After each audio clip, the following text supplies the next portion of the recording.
Just record and start. Wait. Can you record this right now? All right.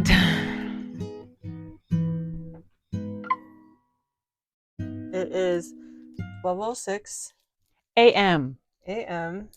and we have been talking about making a podcast all day. And We're now getting to it.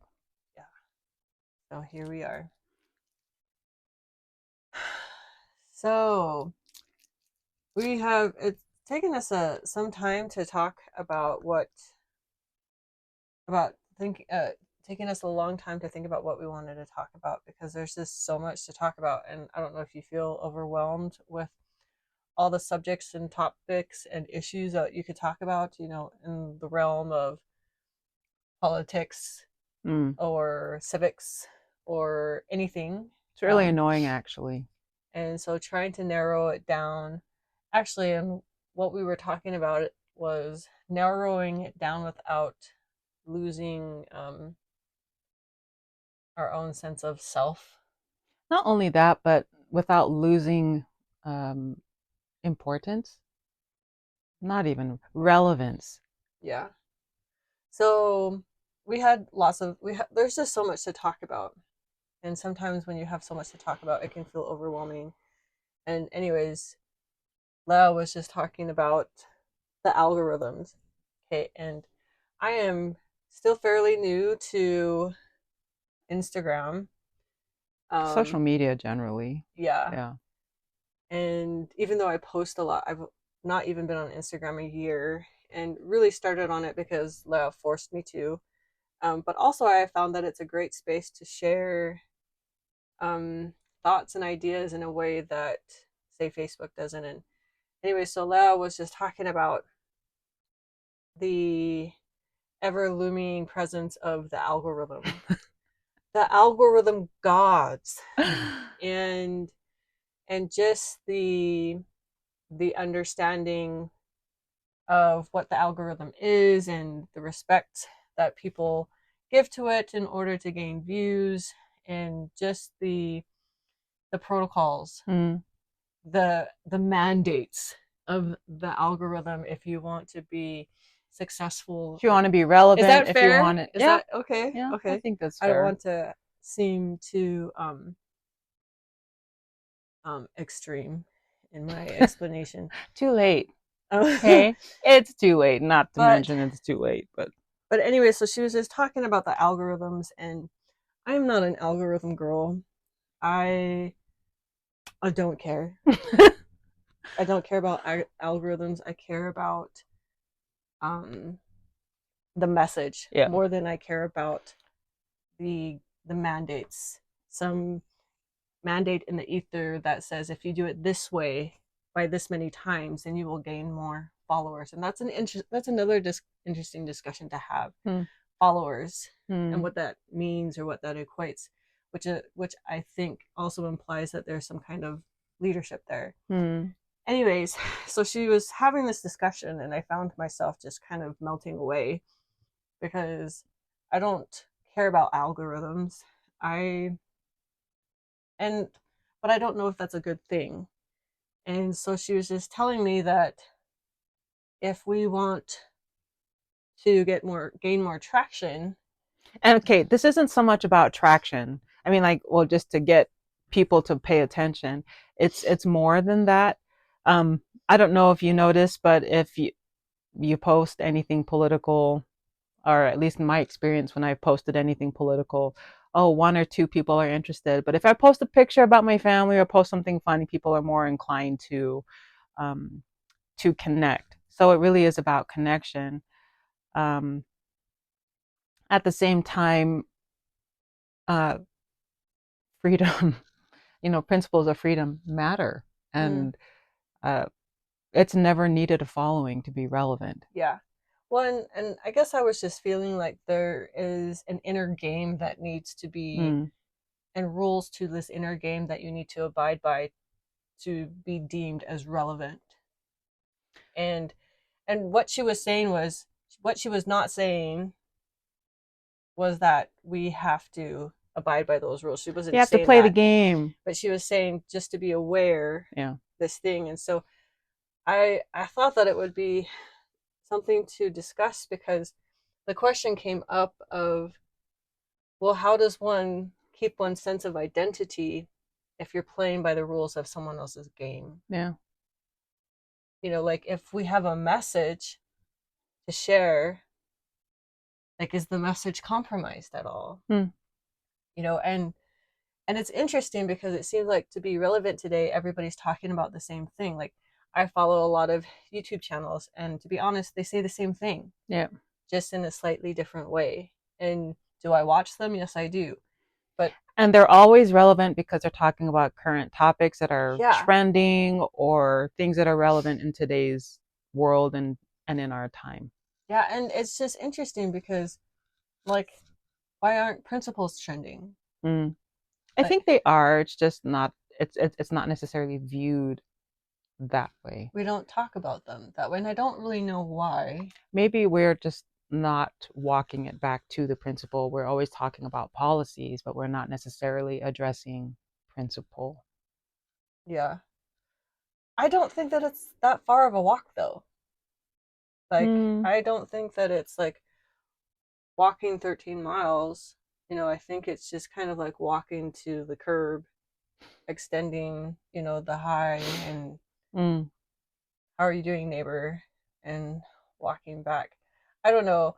I just don't understand any kind of internal game of, and especially set of rules set by some other set of humans that have dictated how everybody Or else, AI. yeah, I mean, like that now algorithm dictates how the entire world, understands or even pays attention to. well, and not just pays attention to, but how the entire world delivers their message. Hmm. And that to me is like, So it's like the algorithm is the metric. It's not that we are the metric, or I don't even know how to explain that.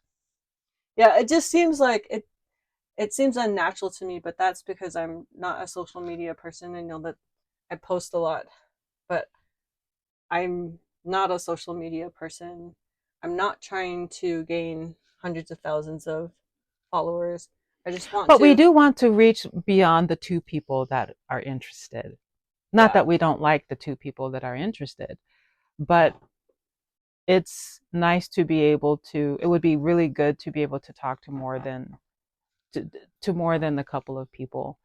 Um, Well, and I guess the dilemma is, and I is don't it know, us? Is it our delivery? Probably. well, like which is more important, the message or the audience?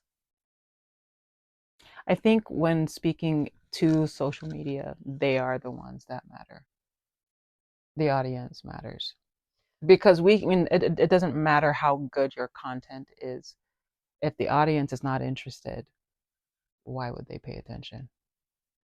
But what if that, like, I don't know if I agree with that though, Hmm. because it kind of goes to that adage of like, the whole forest is made up of individual trees. Like, not one single tree is insignificant if all the other trees don't see it. I think I've heard it on social media um, discussion that the question should be for the person who's creating content. Well, what's in it for me? What's in it for the person who's watching it? What are you providing that I actually need? Mm, What are you, does that make sense? What have you got to offer? Because it's not about you. It's not about me and you. It's not about us. It's about them. mm.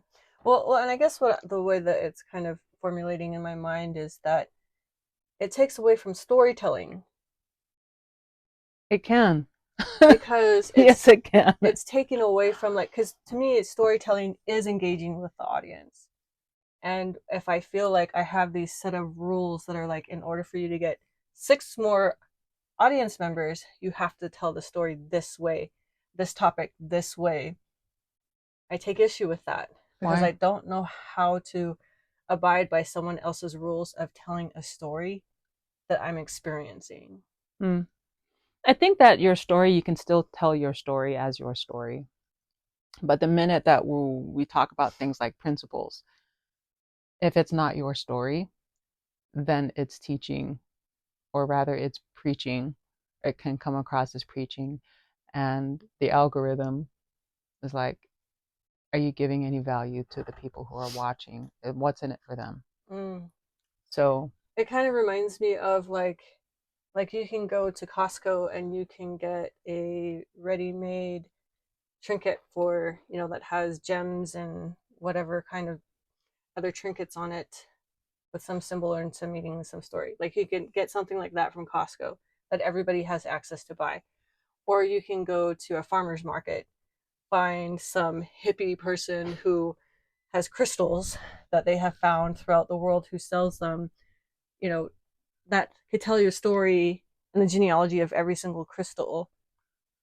And that would be individual versus just a mass production of something. I guess that's how I'm feeling. Like, do I have to like mass produce and lose that? It feels like that individual intimate connection in order to be relevant. so the question I think I have as I'm listening to this is, does the story matter? Well, not just does the story matter, but the storyteller as well, because there has to be some kind of degree of integrity of the storyteller, right? If there's no degree of integrity of the storyteller, then the story is already compromised. I've seen, I mean, I don't know about you, but I've watched a lot of videos on social media with stories that are really not that engaging at all. They're not even that important, but I'll sit there and I'll watch it. Why? Do you know what I mean? I'll watch it anyway. Mm. But what is it about freedom? What is the stigma around it? What is the lack of connection with it? Is it, I mean, because we can talk about stories, we can talk story about freedom all day, all night, and it's not going to matter. Mm. But if you can talk about how someone's freedom was lost, how someone's experiences were um, impacted, how their freedoms were gained or lost by some particular event, then that is a way that we connect. So that is the story. But go ahead. Well, so I was just thinking about like I think that what has been giving us has been diluted versions of freedom, to be honest. And that is what we have become assimilated to. That is what our gut literally can digest now. And when liberty is actually born in its like closest to its truest form, it's too much and it's too long. Mm. And I think that And if it's not, what's the word I'm looking for? If it's not going to hype you up, then it's not freedom either. yeah. If it's not, I mean, like, because well, the issues surrounding protecting freedom or securing freedom, or yeah, securing freedom is a those stories are huge, Mm. but it would take a long time But to explain. they would not fit the current protocols Mm, and rules mm, of telling story because there's too much and there is because too of our much. attention spans today. And I was just thinking like that's how it is. That's like the norm on social media, right? The algorithm norm. But what if that's just because we have submitted to that? Like just to take it to Liberty himself, just thinking about the Savior. The Savior literally broke the code of the algorithm, which is why he was so radical and extreme, because he did not follow the rules of Mm. engagement. In fact, he came in and was like, these are actually the rules of engagement. And this is how we code and roll. This is how we tell the story without compromising the message. In some ways, when I think of an algorithm, I look at it as kind of like a parent for social media. I don't know if you've ever had this experience, but have you ever, as a child, been talking or sharing information that you probably shouldn't be sharing, said too much, or have talked for too long, that you get that look from your parents like, that's enough. That's enough. I wonder if the algorithm is kind of like that. It's like, you've already had your space, you've already done too much, next. Yeah. Um, but if they see someone who is following that protocol as you're talking about, and if it's enough, then they'll keep continuing to share. Yeah. This is good. This is good stuff. Yeah. This is good stuff. And I don't want to say I don't think that that's a bad thing, but I don't know how to fit myself into someone else's thing and not have and not lose my sense of self. I don't think you can. I mean, I don't think you will lose your sense of self. It's just about learning what you would share, what is appropriate to share and what wouldn't be, I Yeah, guess. I don't know if it's just that that Maori side of us where I just push back against any kind of authority of like, you do it this way. Okay, you You know, go ahead and do it I this have all way. these questions like, who are you? Who are your parents? Who are your grandparents? Where did they come from? What is your language? Mm. What are the principles set in your society for generations and millennia? Because I can tell you that from my own whakapapa. Um, and it it gives me cause to doubt and to ask and pause and ask a lot of questions. But I also feel like that is me just being oversensitive to like it, you know, I'm sure that people could listen to this and be like, what is your big deal? Just follow the rules and shorten it up, make a video, talk about these things, and there you go. And I guess for me, the big deal is that I, how you carve out a message is everything. And whether there's one person or a million people who gets to hear it, like it's the message isn't just to be heard, it's also for the messenger. And so it's hard for me to have to decide what part of me I'm going to cut off. I don't think there's a part of you that you need to cut off. Well, I know you keep saying that, but like that's what it feels like for me. Interesting. But maybe it's because I'm fearful Hmm. and I'm not courageous Well, I think and just don't want to take that step. Well, I mean, like when I think of social media and I think of the algorithm and what would be appropriate and not appropriate, and those who have been quote appropriate and been able to get further along, I think of that in terms of like being at a ball. There are certain things that you do. I mean, like just there's an etiquette to it all. To Mm, what and far be it for me to figure out how they determine what is what algorithm um, determines what is appropriate and not appropriate to the ball, so to speak. mm-hmm. And what you're telling me, or what I'm hearing from what you're telling me, is that, but I'm Cinderella. I'm coming in my own way, and I'm not an algorithm. I'm a human being.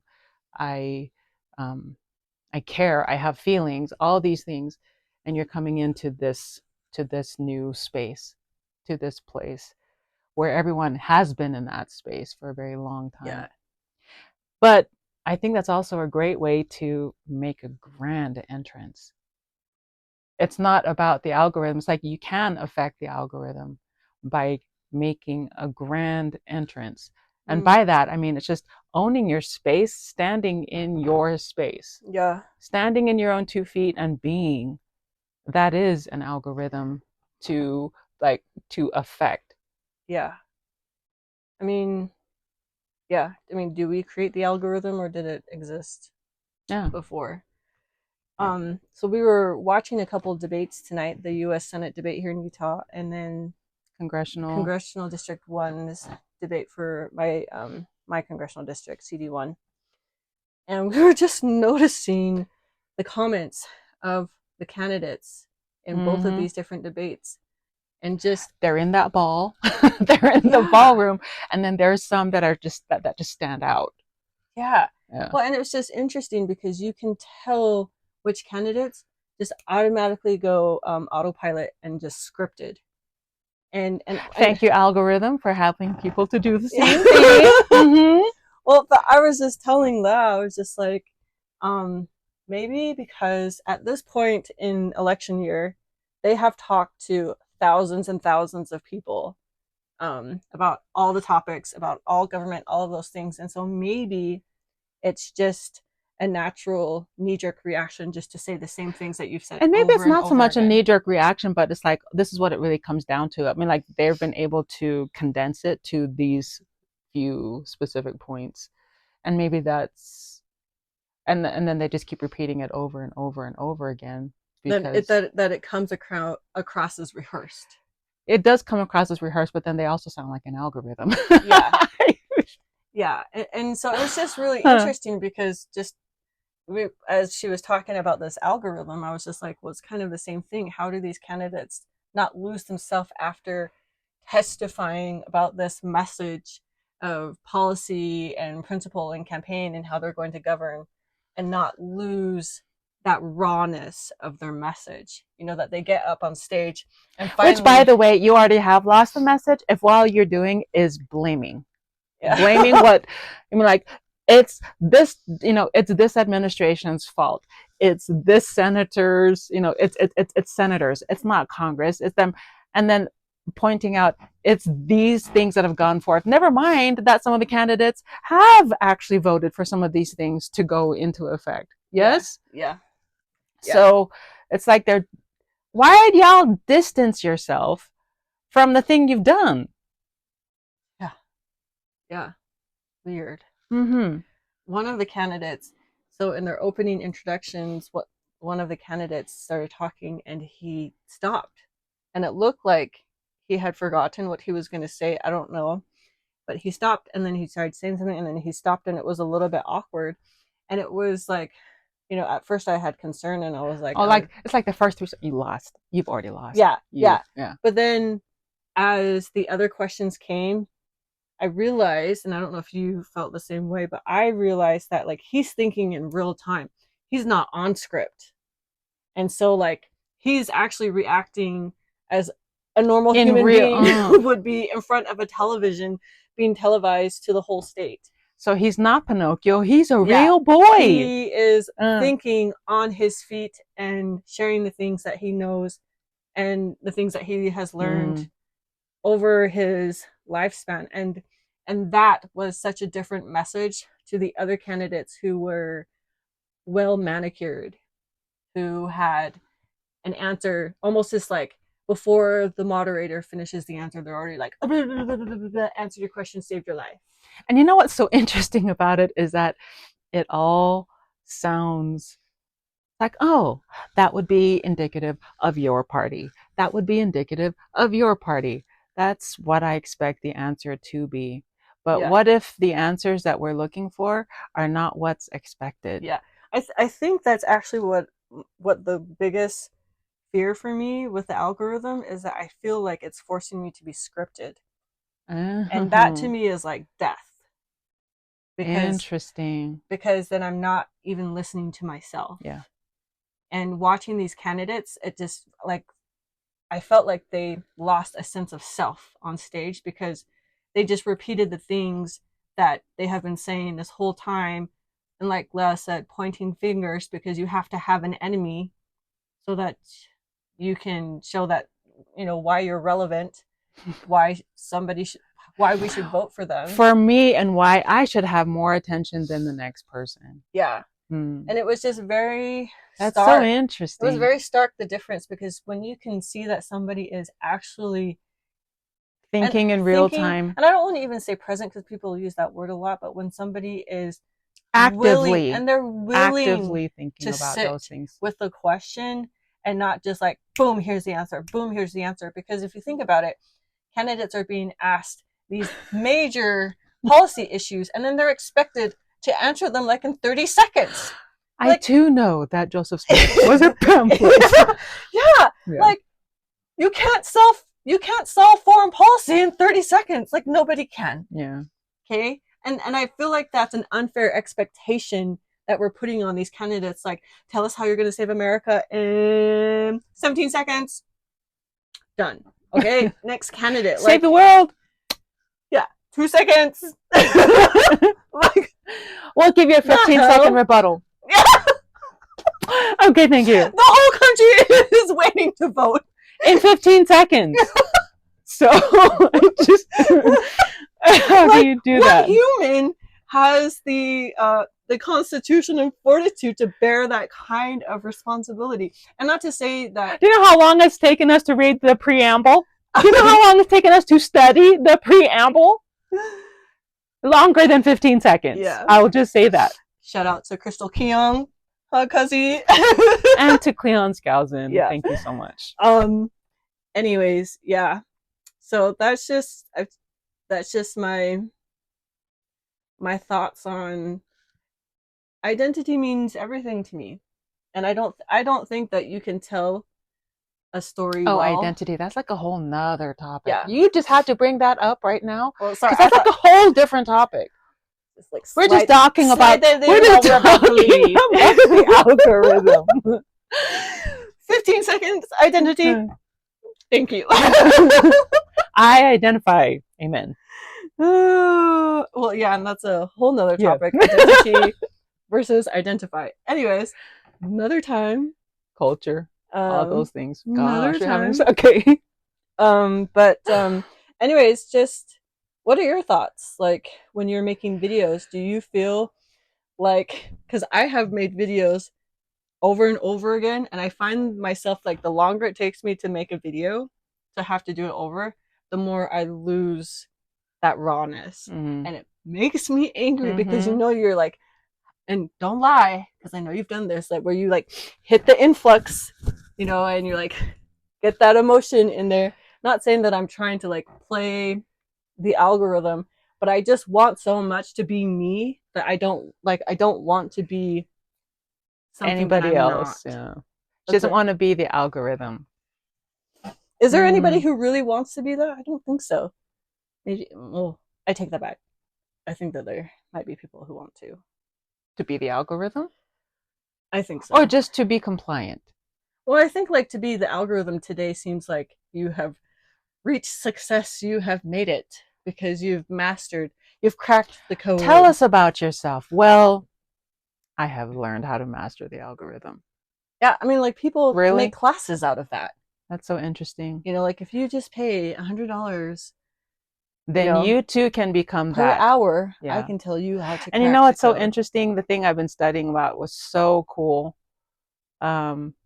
Jesus Christ. His introduction. I am the beginning and the end. That's huge. The end. Yeah.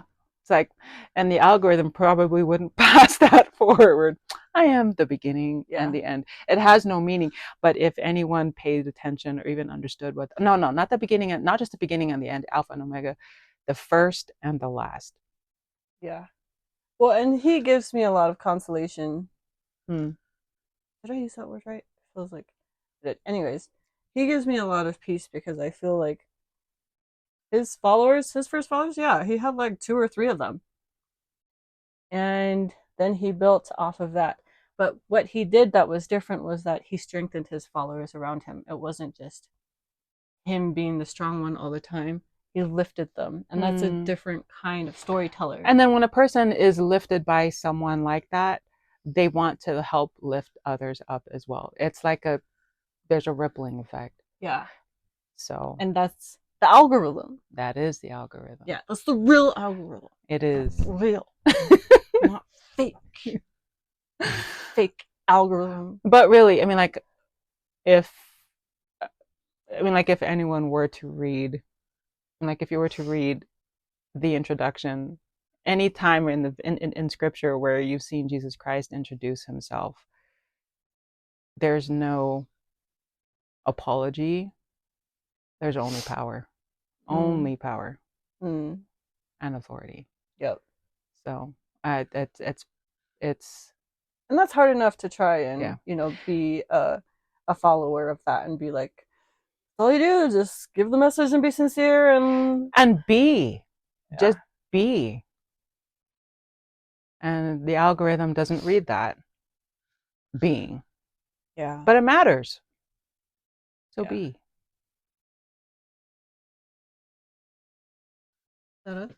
Yep. Bye. Bye. Kakite ano ofalahiatu. Kakite ano ofalahiatu.